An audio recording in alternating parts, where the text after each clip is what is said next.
Alright, friends. Let me get the music going. That'll do. Let's talk about 10 sectors. So 10 sectors was basically I described it like this, and I was delighted to see that Doom World's top 10, or sorry, no, that's not what it was. The history of Doom mapping that was done by Not Java. Glad to see that also referred to 10 sectors as basically the first community project. The entire concept being fairly obvious. You can design a map however you like, but the only rule is you can only have 10 sectors. Put whatever else you want, doesn't matter, has to be only 10 sectors. Now, if you don't know anything about mapping, that is very deceptive, and I'm going to talk about that. This is going to be a long video, I'm going to tell you why. Because I want to talk about 10 sectors, but I also want to talk about how I decided to play 10 sectors. If you're watching this after watching the playthrough, then you already know this, but if you're only watching the 10 sectors thoughts video, also known as this one, then you'll know that I thought, okay, 10 sectors isn't that much. I just played Demon Fear not too long ago. Those maps were pretty short. I'll play this WOD saveless. And in map 2, I kind of realized that that's not really how 10 sectors works. You see, 10 sectors, the total sector count just has to be 10.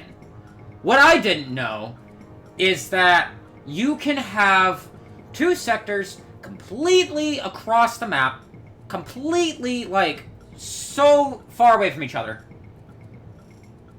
but you can combine them together. So they count as one sector, but they have to share the exact same properties, texture, height, everything. But you can just combine sectors together. So you can make normal maps, but you can only use 10 different combinations of height, brightness, action, etc. So it leads to a lot of interesting, creative combinations with how these map makers decide to run things. And it was done as a contest. I don't know who the grand prize winners were. I don't know how any of that was judged or who got what. But what I do know is that it's pretty interesting. I'm going to go episode to episode, and we're going to talk about it. And I'm going to kind of go map to map here. Somewhat. I'm going to jump around to the notable points. So, episode 1, the maps are relatively small. Don't take you that long. Just like any regular, episode 1. My first stop here is in map 7, Death Valley Fortress. Because that map packs quite a punch. I still did it saveless, but man, is that map a fucking walloper. It was where I discovered that a lot of the elevators in this WOD are linked together. They are often combined.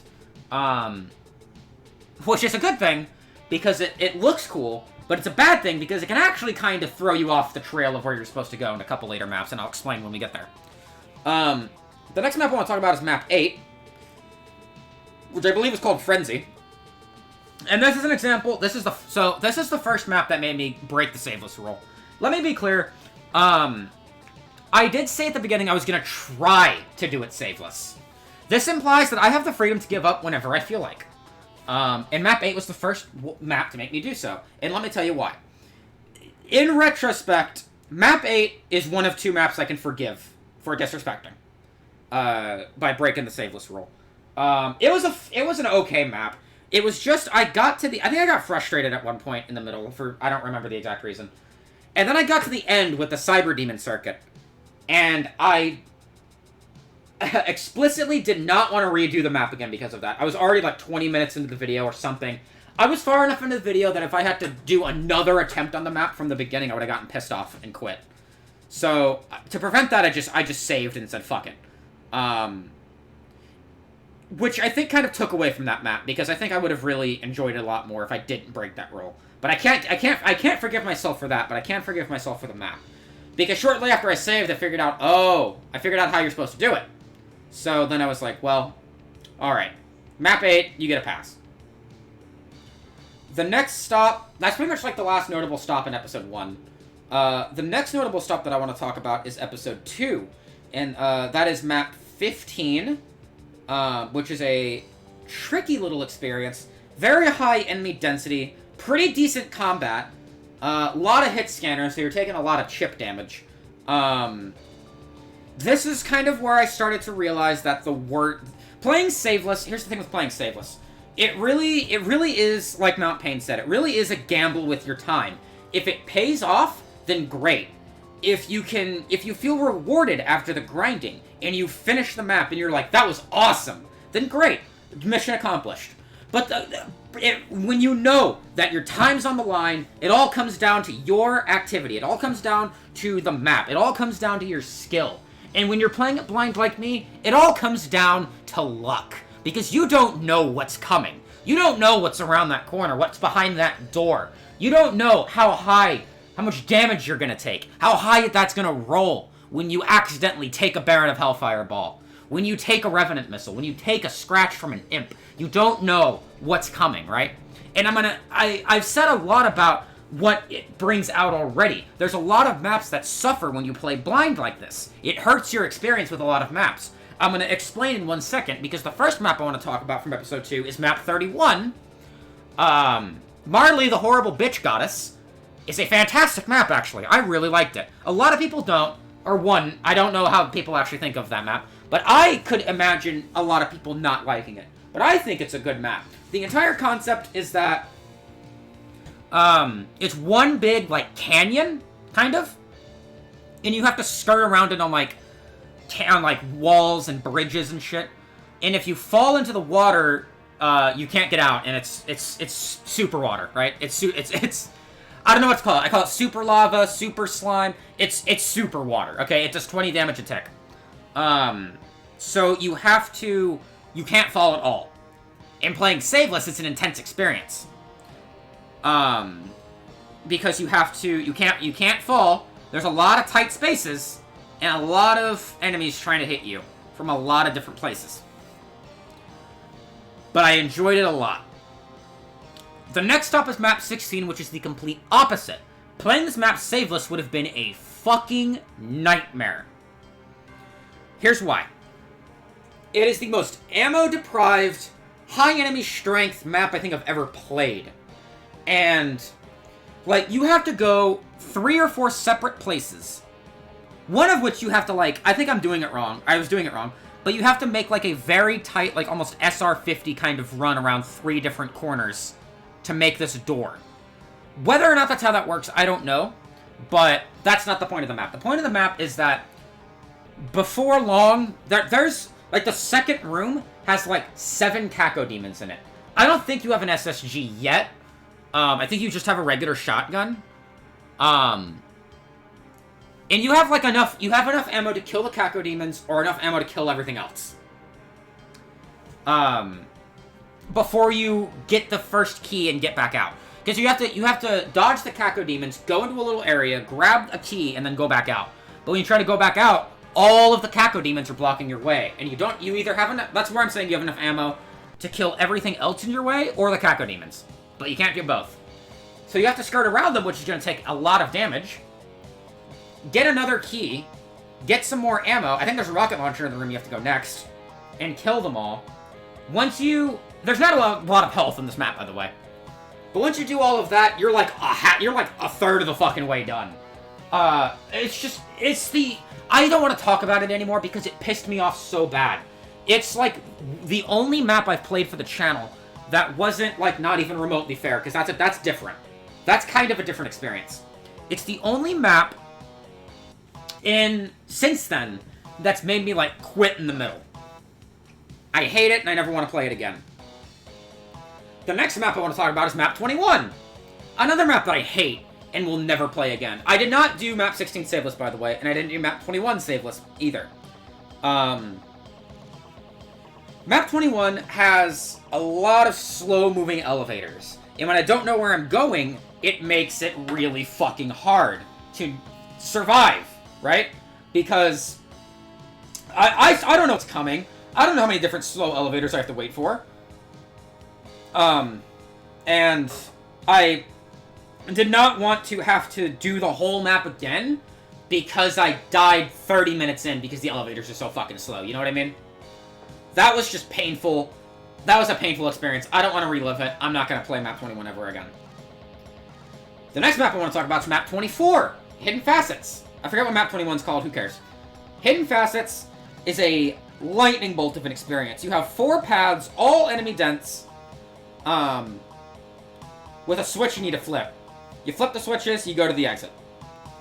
But there's so much intensity packed into all of them that it was annoying to figure out how to progress at first. But by the end, I was a big fan, actually. I was a big fan of the route, of the routing freedom, how intense it was. It was a genuinely rewarding experience. One route had like a bunch of chain gunners and revenants. One route had a bunch of Caco demons. One route had a cyber demon sentry in the corner that you could not really kill. Well, you had to like juggle archviles. I think it was genuinely a cool experience. So it was. I died at the very end. I died on it a lot. I got all the way to the end and died, and that pissed me off. But it was still really, really fun. So Hidden Facets is a good example of a map that can be very hard, but very rewarding to do saveless. Or to even just beat in general, honestly. The next and final map I want to talk about, I want to single out, is map 29, The Black Wind of Mayhem. I gave it the Hall of Game. Spoiler alert, I gave it the Hall of Game because it is such a lightning bolt experience of you step down, you're surrounded by enemies, you grab a weapon, and you go. It's awesome. This is the other map that I feel bad that I disrespected.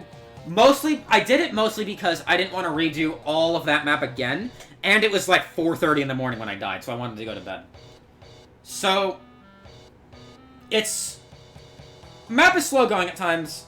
The combat is very fun, though. It makes up for the slow-moving bits. It's the kind of combat that I want to see in Doom. It's very fun.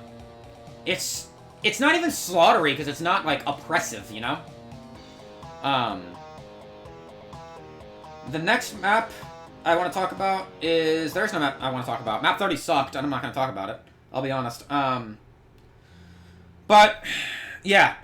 Playing saveless, blind saveless, I want to point out, I think hampered my experience of 10 sectors. It gave me some maps that I greatly appreciate, but it also ruined a lot of maps for me. Like, I don't think I was going to like map 21 regardless. I wasn't going to like map 16 regardless. But I don't know how I was going to feel about map 7. I don't know how I was going to feel about map 15, for example, or map 24.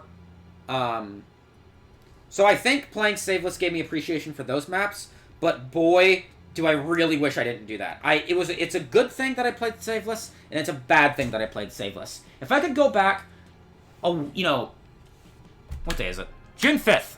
I think I started recording 10 sectors about, like, the middle or end of May. I don't really remember when I started that. If I could go back, I have a cane in my hand because I hurt my back. If I could go back, I would definitely play 10 sectors, just the way I play everything else. It does not need to be played saveless. I got deceived, man! I thought each map was gonna be like 45 seconds, but no, dude! Each map takes like 30 fucking years.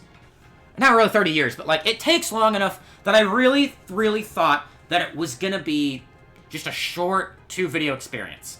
But no, it's like 11 videos. Like, come on, man. This was supposed to be short. I was supposed to be playing Alien Vendetta. I don't think I was playing Alien Vendetta now, but, like, I was gonna be playing Alien Vendetta, like, around this time. Ow, fuck. But, fuck, man. 10 sectors, dude. So, let's go over the Hall of Fame Game and Shame, shall we? So, let me move my cane, because it's sliding. The Hall of Fame for 10 sectors is map 31, Marley, the Horrible Bitch Goddess. I already talked about this map. No map really gave me the kind of, like, enjoyable satisfaction that I had quite like this one did. It was between this or Hidden Facets. Or even Death Valley Fortress, honestly. It was between those three. But this map, I think, tickled me the best. It kind of tickled my pickle in a way that I was like, I would give it seconds. That's a visual. Anyway, Hall of Game for 10 sectors. Map 4, 60 feet under. I think I'd put this map in here. So it's been a while since I fucking played the beginning of 10 sectors. I think I'd put this map in here because I was very fond of how the mapping worked. I think it was fun. I liked that it kind of manipulated the map a little bit, that it blocked off some areas to make it look larger, you know what I mean? That, like, it would close off some sections but open up some others. It manipulated the map layout. I like the map in Troopers Playground for the exact same reason, you know? The next map in the Hall of Game is Map 7, Death Valley Fortress. I have a soft spot for maps that beat the shit out of me, but ones that I still conquer. And Death Valley Fortress was one such example. The Cyber Demon really fucked with me the entire time I was trying to beat this map. Cyber Demons, man. They suck. But it really felt like I was tackling a fortress. It felt very rewarding to finish. Big fan. Next map. Map 15, Computer Complex. I definitely added this because of the combat. I was wrestling my keyboard through a lot of this. But I was a very, very, very big fan of the combat. Very breakneck, very fast-paced. Especially at the end. Next. Map 19, Nukage Town. Mostly added this just because I thought it looked cool. Just a big town in the middle of some slime. That's really all I have to say about it. It's really all that needs to be said. Next map. Map 24, Hidden Facets. I kind of already talked about it, but I liked the progression. I liked figuring out how to do it all saveless and in a route that, like, worked for me. I'm not a fan of the Super Shotgun secret. It's not even a secret. This one doesn't have secrets. So I didn't care for that, but once I figured it out, the rest was easy. I would like to see how this. I would like to see this be done without the SSG, but that's not really a tall order. I almost did it. Next, map 27, gas shortage. I picked this one purely on the visuals. I was a big fan of the city. It was a cool city. It felt like that More Death level. Map 4. I was really, really fond of it. That's really about it. I picked it because I liked it. Next, map 29, the Black Wind of Mayhem. This is 10 sectors best combat map. If there's a map I'd recommend, to be completely fair, a map I think everybody would love from 10 sectors, it would be the Black Wind of Mayhem. If you're gonna play 10 sectors, play this map. This is the map to, I think, to play from 10 sectors. You'll have the most fun playing it, I think. And that's all for the Hall of Game. Now, the Hall of Shame. From 10 sectors. There's like 2 maps in the running. What's it gonna be, boys? The answer is Map 16! Tech Base Sector 10! Fuck this map! Fuck this map! Fuck this map! I would rather take the slow-ass elevators in Map 21 than play Tech Base Sector 10 again. Because of the lack of ammo in this fucking map! It's not even fun! At least Map 21 had enjoyable combat in some places. Some places is the key term. And I liked the switch hunt in Map 21. I did not care for one single bit of Tech Base at all. I do not like this map. This map is ass cheek, and not the good kind of ass cheek. It is the bad kind of ass cheek. It is the mutated kind of ass cheek. It is 2 ass cheeks glued together to make one mega cheek. That is what this map is. Do not play saveless. If you like a WAD, if you've played a WAD, and you want to play it saveless, that's different.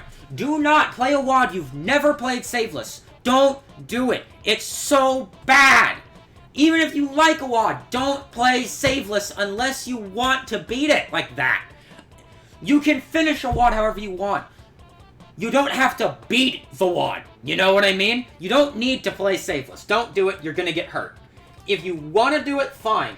If you want to challenge yourself, play something else. Don't challenge yourself playing saveless. You're going to waste your time and you're going to hate yourself doing it. You're going to learn to resent whatever you're playing if you play saveless. Just be a man, be a Chad, and just fucking save. No one's going to think less of you. Everyone's going to agree with you. Just fucking save. And that's the end of my rant on 10 sectors and playing Doom saveless. Next on my list is the classic episode, which I believe is another Jan van der Vecken E1 replacement. So we'll get to that. Peace, boys. I'm gonna go fucking sleep.